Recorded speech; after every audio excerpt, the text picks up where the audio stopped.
끝까지 보면 도움이 되는 마줌마TV입니다. 정부에서 국민들의 안정된 삶을 위해서 시행하고 있는 다양한 지원 정책이 있습니다. 특히 경제적인 어려움 때문에 생계 곤란을 겪는 국민들을 위한 시행하는 정책이 있는데요.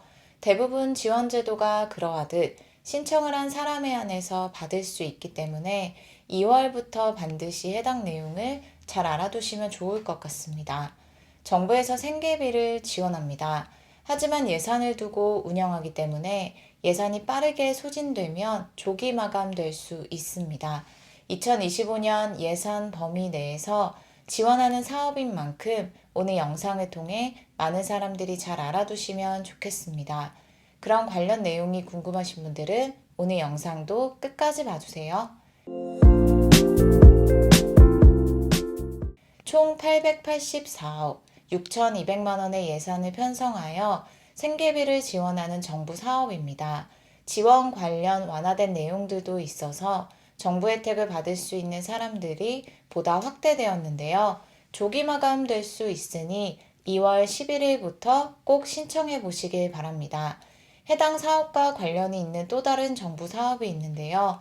25년부터 지원 금액이 상향되었고 충족해야 하는 자격 요건 기준도 낮춰졌으니 함께 확인해 보시면 도움이 되실 것 같습니다.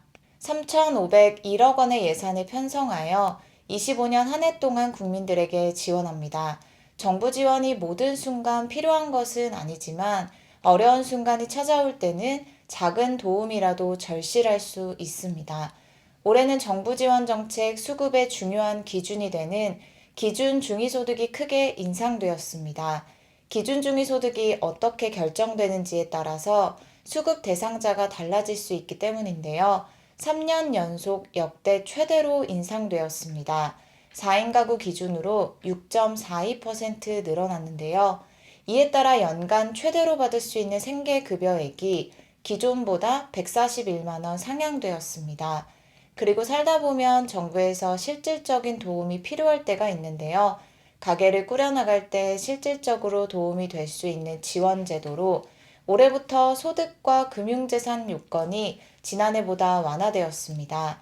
4인 가구 기준으로 소득 요건은 429만 원에서 457만 원 이하로 완화되고 금융재산은 1,173만 원에서 1,201만 원 이하로 완화되었습니다.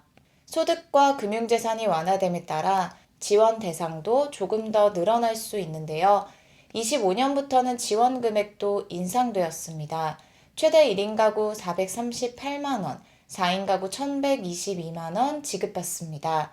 주 소득자가 갑작스럽게 사망하거나 실직 또는 질병에 걸리는 등 가게를 꾸려나가는 데 큰 어려움이 생길 때가 있는데요. 이렇게 어려운 상황이 생겼을 때 이용할 수 있는 긴급복지 지원 제도입니다. 앞서 말씀드린 생계비는 최대로 받을 수 있는 금액으로 총 6개월 동안 받을 수 있는 금액을 안내드린 것이니 이 점도 참고하시길 바랍니다. 1인 가구 73만 500원, 4인 가구 187만 원이 매달 받는 금액이며 최대 6개월까지 지원받을 수 있습니다. 신청을 원하시는 경우는 거주지 주민센터에 신청하거나 시, 군, 구청에 접수하시면 됩니다.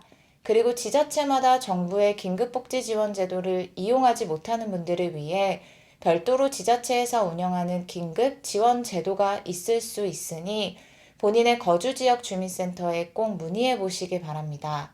다음은 25년 880억 원의 예산을 투입하여 생계비를 지원하는 정부 사업 관련된 소식입니다. 먼저 지원받을 수 있는 금액은 1인당 최대 2천만 원인데요. 25년 6월 30일까지 지원금액 한도를 상향하는 내용도 함께 알아두시면 좋겠습니다. 지원금액을 3천만 원까지 상향하는데요.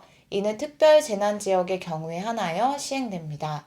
여객기 사고 관련 특별재난지역으로 선포된 무안군의 경우 25년 6월 30일까지 한도를 기존 2천만 원에서 3천만 원까지 상향해서 지원한다고 하니 해당 내용에 대해서 잘 알아두시길 바랍니다. 24년 880억 예산을 투입해서 시행한 사업인데요. 24년에는 1년을 채우지 못하고 6개월 만에 예산이 모두 소진되어 조기 종료되었습니다. 예상일보다 빠르게 마감된 것인데요. 24년 6월 3일에 예산 조기 소진으로 지원이 마감되었고, 2달 뒤인 8월에 300억 원의 예산을 추가로 편성하여 다시 사업을 재개했습니다. 8월, 9월, 10월 각각 100억 원의 예산을 편성해서 지원했고, 11월 이후에는 자녀 재원 발생 시 추가로 접수를 받아 지원하는 방식으로 시행되었습니다.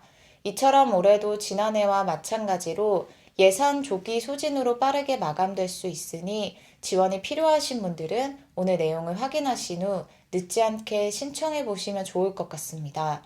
고물가, 고금리로 인해 국민들이 느끼는 경제적인 부담이 큰데요. 본인을 위해서 돈이 필요할 때도 있고 부모님을 보살펴 드리거나 자녀를 양육하기 위해 필요한 돈이 있습니다. 이때 높은 금리로 은행에서 돈을 빌린다는 게 또 다른 부담이 될 수도 있고, 기대출이 있는 경우에는 한도가 나오지 않는 등 과정에서 겪게 되는 또 다른 어려움이 생길 수도 있습니다. 근로복지공단의 근로자 생활안정자금 융자 사업을 잘 알아두시면 꼭 필요한 순간 높지 않은 금리로 목돈을 마련하시는데 도움이 되실 것 같습니다. 받을 수 있는 융자 한도는 1인당 총 2천만 원 한도로 가능하고 항목별 융자 한도도 조금씩 다릅니다. 의료비, 장례비 1,000만 원, 혼례비 1,250만 원, 노부모 부양비 2천만 원, 조부모 1인당 500만 원, 자녀 양육비 2천만 원, 1인당 500만 원, 소액생계비 200만 원 한도로 융자 가능하고 이 중 여러 항목을 융자받아야 할 때도 있는데요. 두 종목 이상 융자 시 1인당 총 2천만 원 한도 내에서 가능합니다. 금리는 연 1.5%이고 상환기간을 선택할 수 있습니다. 1년 거치 3년 또는 4년 매월 균등 분할 상환 중에서 선택할 수 있으나 한 번 선택한 다음 거치 기간이나 상환 기간은 변경할 수 없습니다. 그리고 조기 상환을 원하실 수 있는데요. 별도로 발생되는 조기 상환 수수료는 없고 근로자 신용보증지원제도 이용으로 신용보증료 연 0.9%는 별도로 부담합니다. 정규직, 비정규직 근로자, 특수형태 근로종사자, 중소기업 사업주 산재보험 3개월 이상 가입 1인 자영업자 중 재직 소득 등 요건을 충족한 사람이 신청할 수 있습니다. 의료비, 장례비, 혼례비, 노부모 부양비, 자녀 양육비 지원 대상은 월 평균 소득 252만 원 이하, 일용근로자는 소득 요건을 적용하지 않습니다. 신청일 현재 소속 사업장 3개월 이상 근로 또는 산재보험 가입기간 3개월 이상인 1인 자영업자여야 합니다. 소액 생계비는 소득 요건과 재직 요건은 위와 동일하고 융자 대상 월 소득이 융자 대상 직전 달에 월 소득 대비 30% 이상 감소해야 합니다. 신청은 온라인 또는 방문 접수 가능한데요. 온라인은 인터넷 근로복지넷 홈페이지에 접속해서 신청하시면 됩니다. 방문 신청은 사업장 관할, 각 지역본부 및 지사에 방문해서 접수 가능합니다. 조기 마감될 수 있는 사업이니 신청을 원하시는 분들은 늦지 않게 해보세요. 오늘 영상도 끝까지 봐주셔서 정말 감사합니다. 구독과 좋아요, 알림 설정 꼭 부탁드립니다. 감사합니다.